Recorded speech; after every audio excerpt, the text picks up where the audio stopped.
புதிய உறுப்பினர்களாக நாங்கள் தேர்ந்தெடுக்கப்பட்ட பிறகு எங்களிடம் பல வழக்கறிஞர்கள் கோரிக்கை வைத்தார்கள். அதாவது பிரதான கோரிக்கையாக வழக்கறிஞர்கள் தொழில் வாழ்வாதாரம் பாதிக்கின்ற விதமாக சென்னை காவல்துறையில, அதாவது கமிஷனர் அலுவலகத்தில் மற்றும் பல காவல் நிலையங்களில் வழக்கறிஞர்கள் தொழில் செய்வதற்கு தடையாக அவர்கள் வரக்கூடாது, அவர்கள் வருகை ரெஸ்ட்ரிக்ட் செய்யப்பட்டிருக்கிறது என்று வாய்மொழி உத்தரவு பிறப்பித்ததாக வழக்கறிஞர்களிடம் புகார் தெரிவித்தார்கள். வழக்கறிஞர்கள் அவர்கள் கட்சிக்காரருடன் செல்ல அனுமதிப்பதில்லை என்ற கோரிக்கை வைத்தார்கள்.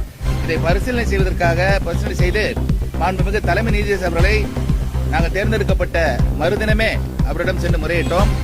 அவர் உரிய நடவடிக்கை எடுப்போம் என்று சொன்னார். அதன் பிறகு சென்னை மாநகர ஆணையர், காவல்துறை ஆணையாளர் மிஸ்டர் மொடாக் அவர் இருந்தார், அவர்கிட்ட கொடுத்தோம். நடவடிக்கை ஏதும் உடனடியாக எடுக்கப்படவில்லை. எல்லாவற்றையும் கேட்டு தெரிந்து கொண்டார். எங்கெங்கு யார் வழக்கிற்கு அனுமதிக்கப்படவில்லை என்று கேட்டு தந்தார்.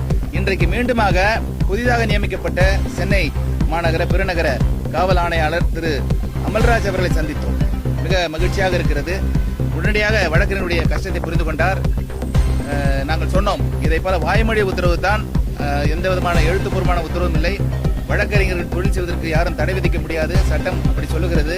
அவர்கள் எங்கும் கட்சிக்காரர்களாக சென்று வாதாடலாம் என்று சொல்லுகிறது என்று சொன்னோம். அவர் உடனடியாக புரிந்து கொண்டு அவர்களுடைய கீழ்பணிகின்ற அதிகாரிகளை அழைத்தார். விசாரணை செய்து உண்மை என்று தெரிந்து கொண்டு உடனடியாக சொன்னார், யாரும் தடுக்கக்கூடாது, வழக்கறிஞர்கள் இந்த வளாகத்துக்கு வந்து செல்லலாம் என்று சொன்னார். அதே நேரத்திலே ஒரு கட்சிக்காரரை, அதாவது கைது செய்யப்பட்ட ஒரு நபரை விசாரிக்கும் பொழுது வழக்கறிஞர் கொஞ்சம் உடனிருப்ப இல்லாமல் பார்த்துக் கொள்ளுங்கள் என்று ஒரு கோரிக்கை வைத்தார். நிச்சயமாக விசாரணையில் வழக்கறிஞர்கள் குறுக்கீடு இருக்காது என்பதை நாங்கள் தெளிவாக பதிவு செய்தோம். மிக மிக வரவேற்கத்தக்க ஒரு செயலை திரு கமிஷனர் அமல்ராஜ் அவர்கள் செய்திருக்கிறார். மிக மிக மகிழ்ச்சியாக இருக்கிறது. காரணம், பல நாட்களாக வழக்கறிஞர்கள் இவ்வாறாக தடை செய்யப்பட்டிருக்கிறார்கள்.